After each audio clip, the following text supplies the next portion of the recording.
Hello everyone, welcome to another video on Tech Tips Unlimited. Today I'm going to talk about the Windows hibernation process. You're probably watching this video because you notice a gigantic Hibernate file sitting on your system drive and you're wondering what it is and how to get rid of this to save some valuable hard disk space. Now let's look into what these concepts are and why Windows uses them.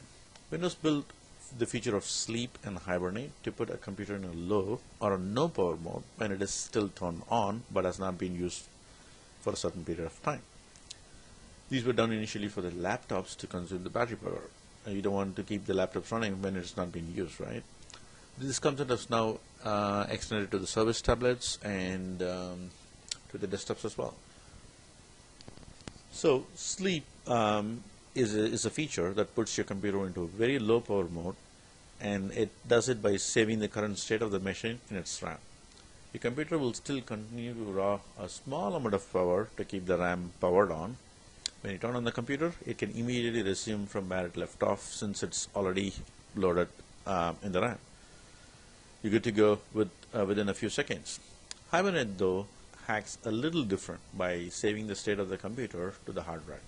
Shuts down the machine completely. There will be absolutely no power that is being consumed in the hibernated state. When you turn on the computer, it will load the data from the disk into the RAM and resume it from where it left off. You'll go right back to where you were with the original programs and documents open.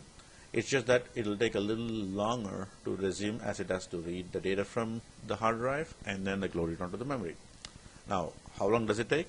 That really depends on the speed of your hard drive. If, for example, you're using a solid-state drive, it should be pretty quick, though not as quick as restoring from the sleep state, right? But it's definitely quicker than booting up after a machine has been shut down. So that is where Hibernate is what is not being used, but at the time it's much more efficient than like booting a machine from from a state of being shut down.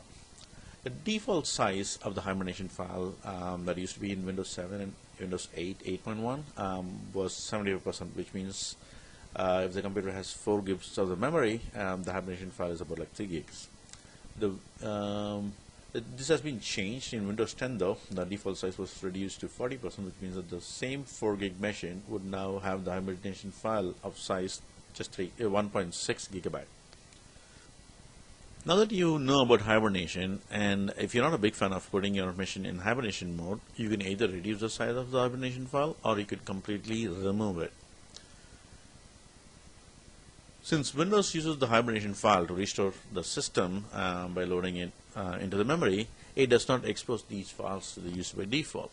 To see the files, you need to enable the system files, and you do that by launching the File Explorer, which I have it open right now, and going to the View and Options menu. This opens up the folder options. Go into the View tab, and then you see something called Hidden Files and Folders. Make sure this is selected. The Show Hidden Files, Folders, and Drives are selected. That is the option that is selected. And also make sure that the Hide Protected Operating System Files is unchecked. You're going to get a warning. Press Yes, and then click Apply. OK. And now you should see the system files that Windows had protected from the default view. And this file that we're talking about is the hiberfile.sys, which is what we're trying to reduce or remove completely.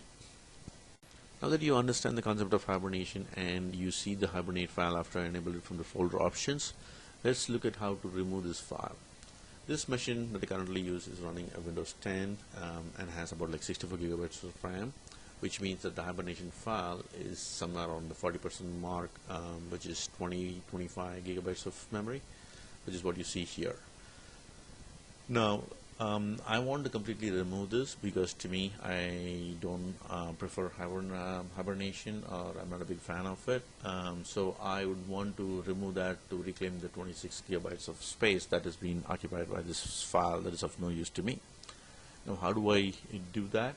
For this, you need to open a command prompt with an elevated privileges, and I already have it in here. All that you would do is enter the command power cfg H and then the word off. So this basically tells the power config to remove the Hibernate file. So enter. As you see, this file, the Hibernate file, is totally gone, and you don't see the file. It's completely removed.